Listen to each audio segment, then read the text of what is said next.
பிதாசுதன் பரிசுத்தாவின் பெயராலே ஆமென். கிறிஸ்துவில் பிரியமானவர்களே, மீண்டுமாய் கிறிஸ்துவின் மறுரூபம் ஜெபக்குழு யூடியூப் சேனல் வழியாக உங்களை சந்திப்பது ரொம்ப மகிழ்ச்சி. கிறிஸ்துவில் பிரியமானவர்களே, நாம் நாள்தோறும் இறைவார்த்தை பகிர்வு செய்தி கேட்டுக்கொண்டிருக்கிறோம். குறிப்பாக இந்த நாளில் இந்த இறை செய்தியை கவனமாக கேட்போம். நிறைய பேருக்கு ஷேர் பண்ணுங்கள்.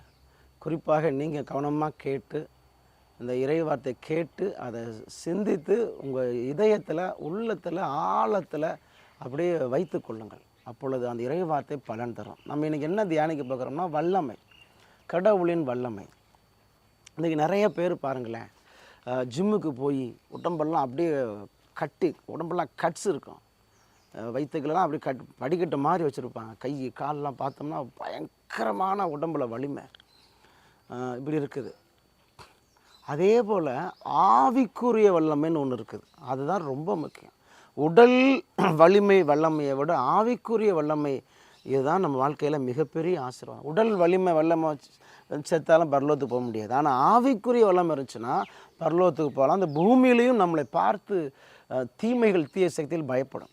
குறிப்பாக பாருங்களேன், மத்தேயு நற்செய்தி 14:36 இயேசு கிறிஸ்துவின் மேல் ஆடையின் ஓரத்தையாவது அவர்கள் தொட அனுமதிக்குமாறு வேண்டினார்கள். தொட்டவர் யாவரும் நலமடைந்தார்கள். இயேசுடைய ஆவிக்குரிய வல்லமை எப்படி இருந்துச்சுன்னா, அவர் ஆடையை தொட்டவர் அனைவரும் நலம் பெற்றார்கள். இறைச்செய்தி கேட்குற நீங்களும் தயவு செய்து வல்லமையில் நிரம்புங்க. ஆண்டவர்கிட்ட வல்லமையை கேளுங்க. ஆண்டவரே, எனக்கு வல்லமையை தாங்கப்பா, ஆவிக்குரிய வல்லமையை தாங்கப்பான்னு சொல்லி கேளுங்க. அவர் வல்லமை நிச்சயமாக தருவார். அவரது வல்லமை என்றென்றைக்கும் உள்ளது என்று 1 பேதுரு 5 பார்க்குறோம், 10-11 வார்த்தையில். அவரது வல்லமை என்றென்றைக்கும் உள்ளது. காரணம் என்னென்னா, அவர் கேட்குறவங்களுக்கு தான் வல்லமையை தருவார். ஏசப்பா வல்லமையை தாங்கப்பான்னு சொல்லி கேளுங்க. உங்கள் வாழ்க்கையில் நிறைய அற்புதங்கள் நடக்கும். பாருங்கள், பேதுரு வாழ்க்கையை பாருங்களேன். திருத்தூதர் பணிகள் 5:15 பேதுரு நடந்து செல்கிறார். நடந்து செல்லும்போது அவர் நிழல் பட்டு அற்புதங்கள், அதிசயங்கள் நடக்குது. காரணம் என்ன? அதாங்க வல்லமை, ஆவிக்குரிய வல்லமை. இன்றைக்கி நம்ம என்ன பண்ணுறோம்னா, நோய்கள் சுகமடையணும், கட்டுகள் உடைக்கப்படும் சொல்லி எத்தனையோ சபைகளுக்கு ஓடிக்கிட்டு இருக்கிறோம். அந்த சபை, இந்த சபை பார்த்தோம்னா ஒரு அம்மா சொல்லுது, பிரதர் அந்த சபையில் அப்படி அற்புதம் நடக்குது, இப்படி அற்புதம் நடக்குது. நீங்களே அற்புதம் செய்கிற ஆட்களாக மாற்றுவார். நீ தேடி போகாதீங்க, உங்கள் மூலமாக அற்புதம் நடக்கும். பேதுரு வாழ்க்கையை பார்த்தீங்களா? அவர் நடந்து போகிறார். இயேசுவை மறுதலித்தவர் ஆண்டவருக்குள்ள அக்கினியாக மாறினார், அனலாக மாறினார், பெந்தகோஸ்து வல்லமையை வாங்கினார். நாள்தோறும் வல்லமை நிரப்பப்பட்டு அனலாய் அக்கினியாக மாறினார்.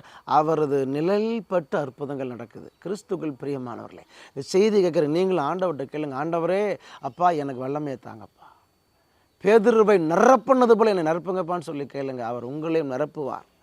உங்கள் நிழல்பட்டும் கோடி கோடி அற்புதங்கள் நடக்கும், நிச்சயமாக நடக்கும். ஆண்டனி டிமெலா என்ற குருவானவர் அவருடைய ஆடையை தொட்டு அநேக பேர் நலமடைந்தார்கள். காரணம், வல்லமையில் நிரம்பி இருந்தார். பாருங்கள், பவுலை பாருங்களேன். திருத்தூதர் பணிகள் 19:11 வார்த்தை. திருத்தூதர் பவுல் உடம்புல போய் கைக்குட்டையும் துண்டுகளையும் வச்சு கொண்டுட்டு வந்து ஊரில் போய் இருக்கிற நோயாளிகள் மேலே வைக்கிறாங்க, பேய் பிடித்தல் மேலே வைக்கிறாங்க. பேயும் ஓடுது, நோய் குணமாகுது. காரணம், பவுல் உடம்பில் வல்லமை நிறைவாக இருந்துச்சுங்க. நிறைய வல்லமை வாங்கியிருந்தார், வல்லமை நிரப்பப்பட்டிருந்தார். இன்றைக்கி நம்ம யார் உடம்புலையாவது அந்த மாதிரி செஞ்சு, இப்போ உடம்புல ஊழியக்காரங்களோ யாரோ அங்கே உடம்புல போய் தொட்டு பேயை விரட்ட முடியாது, நோயை குணமாக்க முடியாது. காரணம், வல்லமை இல்லாமல் தான் கிடக்கிறோம். நமக்கே வல்லமை பத்தலை. அப்போ இது எப்படி மற்றவங்களுக்கு அந்த வல்லமை போய் செயல்படும்? நினச்சி பாருங்கள். அப்போ என்ன செய்யணும்? ஆண்டவரிடத்தில் வல்லமையை வாங்கணும், நெருப்பாக மாறணும். எலியா ஜெபித்தார், விண்ணகத்திலேருந்து 3 முறை நெருப்பு வந்துச்சு. காரணம், வல்லமையில் நிரம்பி இருந்தார். இன்றைக்கி ஆண்டவரிடத்தில் கேளுங்க. பாருங்கள், அடுத்து பாருங்கள், அடுத்த வசனத்தை பாருங்களேன். மார்க்கு 5:28-29 இயேசு நடந்து போகிறார். 12 ஆண்டு இரத்தப்போக்குள்ள ஒரு பெண் ஏசப்பா ஆடையை தொட்டாங்க, அந்த நோய் சுகமாச்சு. சிந்திச்சு பாருங்களேன், அவருடைய உடம்பில் இருந்த வல்லமை ஆடையில் இருக்குதுங்க. அந்த நோய் 12 ஆண்டு மருத்துவத்துக்கு எவ்வளவோ செலவு செஞ்ச அந்த அம்மா ஏசப்பா ஆடை தொட்டவுடனே சுகமடைந்தார்கள். இயேசு இங்கே ஒரு மருத்துவராக செயல்படுகிறார். வல்லமை இருந்துச்சுன்னா நம்மளும் இந்த பூமியில் விண்ணக மருத்துவராக இருப்போம். கடவுள் அதைத்தான் சொன்னார். என் மீது நம்பிக்கை கொண்டுள்ளவன் என்னை விட பெரிய காரியங்களை செய்வான். அந்தோனியர் அப்படித்தான் செய்தார். வல்லமை நிரம்பி இருந்தார். கோடி கோடி அற்புதங்களை செய்தார்.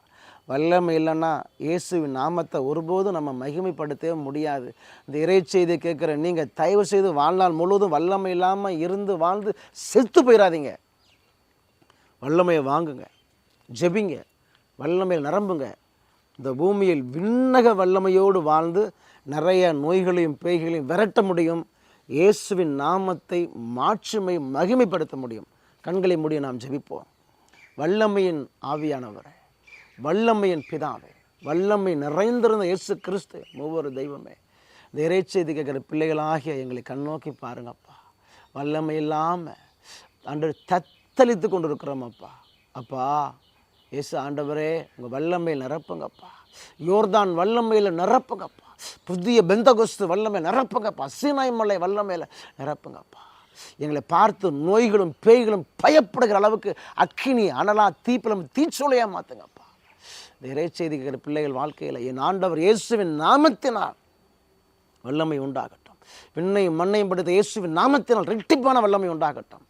அப்பா, வல்லமையில் நிறைந்து உங்கள் நாமத்தை மாட்சிமை மகிமைப்படுத்துகிற பிள்ளைகளாக இந்த இறைச்செய்தி கேட்குற ஒவ்வொரு பிள்ளையும் மாற்றும் மாற்றும் மாற்றும். எங்கள் ஆண்டவரும் இரட்சகருமாகிய இயேசு கிறிஸ்துவின் மூலம் ஜெபிக்கிறேன் பிதாவே. ஆமேன், ஆமேன், ஆமேன்.